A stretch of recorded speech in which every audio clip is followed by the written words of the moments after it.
This video is kind of a response to people online who have asked me what kind of home cockpit I'm using and controls and stuff like that for things like DCS, and I play a lot of Star Citizen also, and I found that playing at a desk was completely inadequate for using a flight stick and a throttle. If you have any auxiliary controls like that G13 there, you know, everything's weird and you got to move it all around. So I wanted something that held all my controls in the right place, was super comfortable, and was easy to make because I have zero skills in woodworking. None. So I looked online for some design ideas, saw the Acres Barnes, tried it, screwed it up. Like I said, I have no skills. So I ended up making something that was entirely right angles, super easy to cut, easy to put together. Other people designed really cool stuff that's super impressive, that looks exactly like a real-world aircraft or a hypothetical spacecraft or something like that. But my problem is, well, first off, I'm not that skilled, so I couldn't make it anyway. Second, I play DCS. Obviously, this is the A10 that you see here, A10C. But there's like, I don't know, a dozen different aircraft you can fly in DCS. So to me, it didn't make a lot of sense to build an exact copy of, for example, an A10, when maybe 30 minutes later I was going to be flying a P-51 or an F-86, or even a starfighter like an X-Wing, or playing Star Citizen like an M50 or a Hornet or something like that. You know, if you look down, your controls don't match what you see up here, and it's like, it just doesn't make much sense anymore. Aside from that, what I found out is that when I'm playing a simulator, all I'm looking at really is up here. Everything else is all by feel. So as long as everything was in the right place, I was going to be good to go. So what I did is I got an office chair, and I set it to a comfortable height, put the pedals a comfortable distance away, measured the distance between the top of the chair to the ground, and then the distance from the front of the chair to the pedals and all that other stuff. And then I got a couple of benches, put one on each side of the office chair, and stacked books to get the controllers at exactly the right height that I wanted them to be, so they were super comfortable. And then designed the boxes around those measurements. And then I just built a table from a very simple plan I found online. There's nothing to this table, it's just some 2x4s, a little frame under it, and then I put the surface on top. Computer itself goes back here. It's been opened, so I've been working on it. CH Products Flight Yoke, Xbox 360 controller. Those I don't use a whole hell of a lot, but there they are. The yoke is really cool. I like it a lot, but I don't have a way to mount it yet. I'm going to install something later. This is a seat from a 1996 Mustang. I own a 98 Mustang. Love the seat, so I just went on Craigslist to find something I knew was going to be comfortable for long trips. The Mustang is super comfortable. I've driven it across the country a couple times. I never got sore or tired, so I just duplicated it. 20 bucks. Or was it 30? I don't know. Doesn't matter. Really cheap. And then the ugly part, I had to anchor it somehow, so I just put 2x4s and screwed everything together, and then screwed those. And the reason that platform is up on 2x4 rails like that is because, like I said, I have zero skill whatsoever. So I put the screws up through the the board from the bottom side, and I didn't want to scratch the floor, so I just lifted it a bit with those 2x4s. Unintended happy consequence, when I later bought the surround sound, it just happened to fit under here to the subwoofer. When there's an explosion, this whole thing goes boom. So it's kind of like a happy accident. Surround sound I got later. And that's pretty much it. These are just boxes. You can, I can give you the measurements. I think it's like, this is the like IKEA style shelving board. I think it's 10 inches wide. I think this is 10 and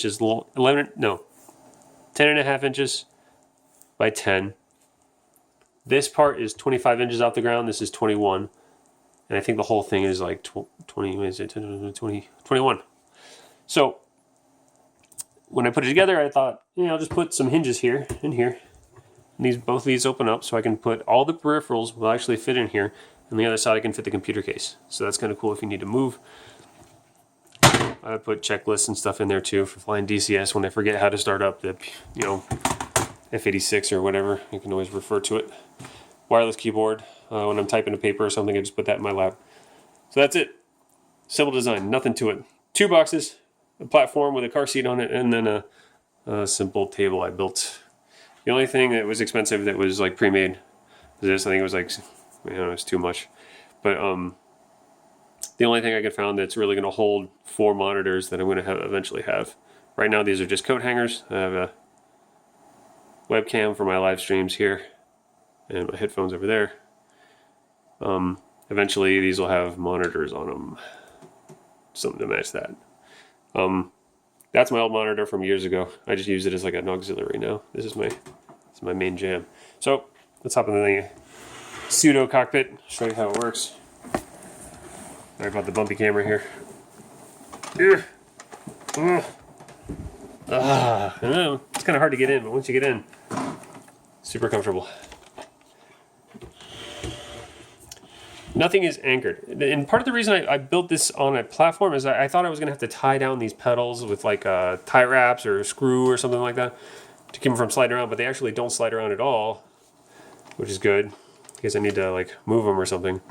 And I got the long legs, and if I was sitting like this for a long period of time, I'd get crampy. So the cool thing is, people complain that these pedals are too close together. The CH Products one.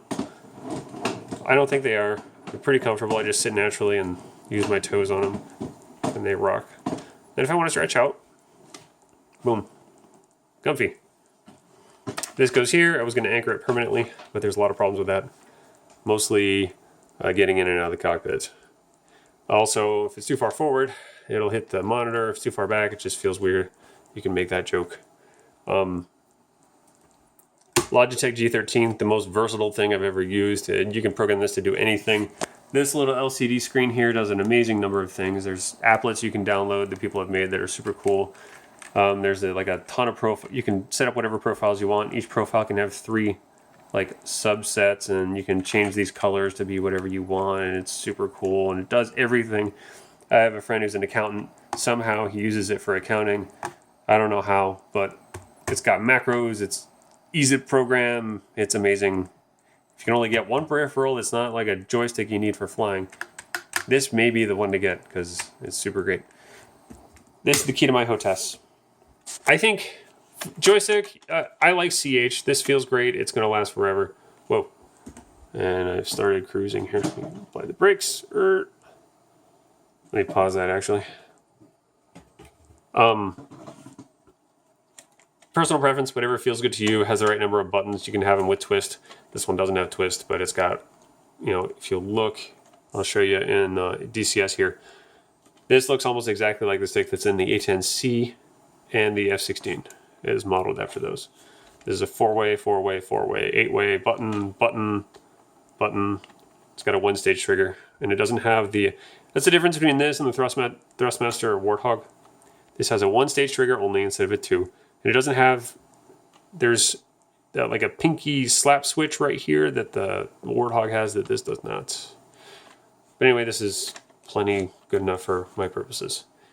The key to the whole hostess thing, in my opinion, is actually this, because it's got all the buttons you want. Another switch. It feels really comfortable. It's going to last forever because it's a CH Products thing. 8-way, 4-way, 4-way, 4-way, 3 buttons. This clicks in like an analog stick because it is an analog stick, and that is critical. Because you have another 2 axes you can use, and it clicks in, click, click, click, click. And you can use this as a mode switcher. I just use it as a regular button. This also switches modes. I don't use it, but you could. For Star Citizen or Elite Dangerous, this is the perfect strafing control. Strafe left, right, up, down, however you want to set it up, because it works exactly and feels just like a gamepad. You know, like if you've ever used one of these, you already know how to use this. It's just super comfortable, super natural. So, not supernatural like ghostly, but it's just natural. You know what I mean? So, that's great. I get asked a lot about that. If you watch my videos playing Star Citizen or whatever, I have full real-time 6-degree flight control over everything. And that little stick right there is exactly why. It takes a little getting used to slightly because you can see your thumb comes in contact. It doesn't feel exactly like a gamepad, but you get used to it, and it makes sense with how this thing is designed. Kind of light, but I like it that way. And as you can see, it doesn't slide around or anything. It's little rubber feet on there. Hold it down pretty good. I thought I was going to have to anchor this, but I don't, thankfully, because sometimes I want it here, sometimes I want it here, you know, just whatever. I don't like things permanently fixed. Track IR, also critical for games like DCS. Hopefully support for that will come soon for Star Citizen.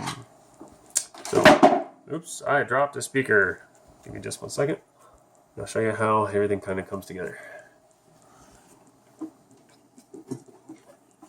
Nothing too fancy here. If you've seen DCS walkthroughs or Let's Plays or anything, you can kind of get the same effect. But I wanted to talk about these Thrustmaster MFD things. As you can see, they look very much like what's in the actual aircraft. I think they were modeled... I'm sorry, turning my head and my hand at the same time. They're, the buttons and the rocker panels work exactly as they do here in the actual simulator, which I would assume work like they do in the actual A10 and F-16. So you can see this, what's in this screen here is duplicated.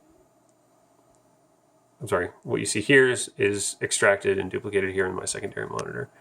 Here you can see the map, and I'll zoom in a little bit. You can see the map. What I like about it is, let's say I didn't have this screen at all. I would have to lean in real close, and as you can see, sometimes the track IR gets a little confused when you get your head close to the monitor and goes all over the place. It gets a little squirrely. Whereas right here, I just kind of look at it. It's not going anywhere. And it looks, you can see the detail there. It's pretty high. Over here, it doesn't really matter so much, it's just letters. But you can see all the numbers on all the icons and stuff like that. If you have a wingman, you can see them. There's all kinds of stuff that I never noticed was up here. When you extract it onto a bigger viewport, it's awesome. Now, all these buttons work very intuitively. So you got your targeting pod. Here, let's actually kick this in and we'll... Actually, I haven't turned on the targeting pod. I'm clicking stuff in the simulator here.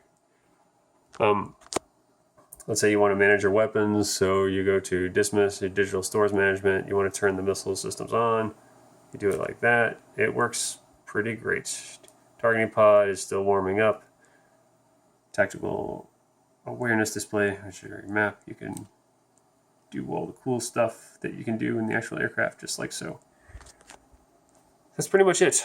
Oh yeah, in DCS too. Let's see if we can get that targeting pod cooking. It's still warming up.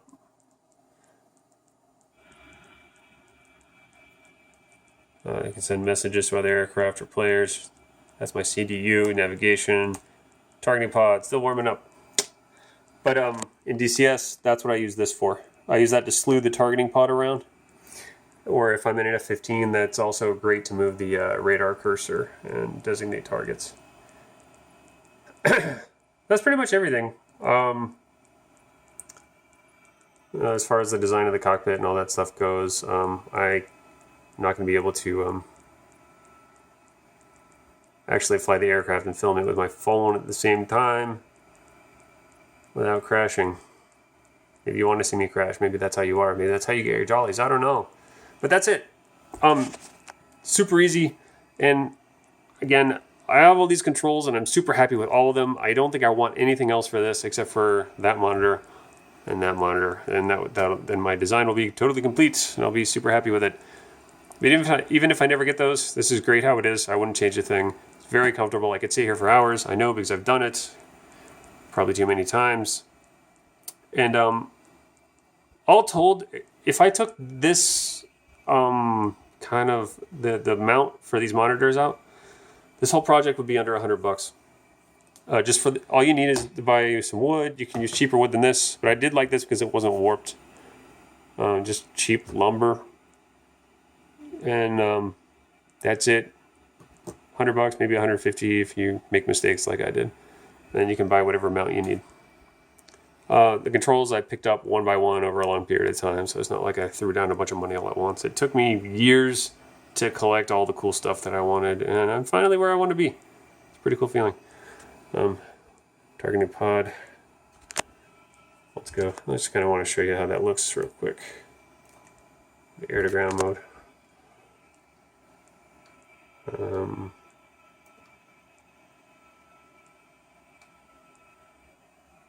It's just getting shots of the runway right now. So, but the cool thing is, as I slew it around, you can actually see the pod on the wing moving around. It's the nice little touches that make DCS awesome. Anyway, that's it. Hope you enjoyed it. And if you like this, let me know how. If you try it out or you want some advice or some tips, or if you have any advice for me, send it on. I'll listen to you and probably reply when I can. All right, see you later, and good luck.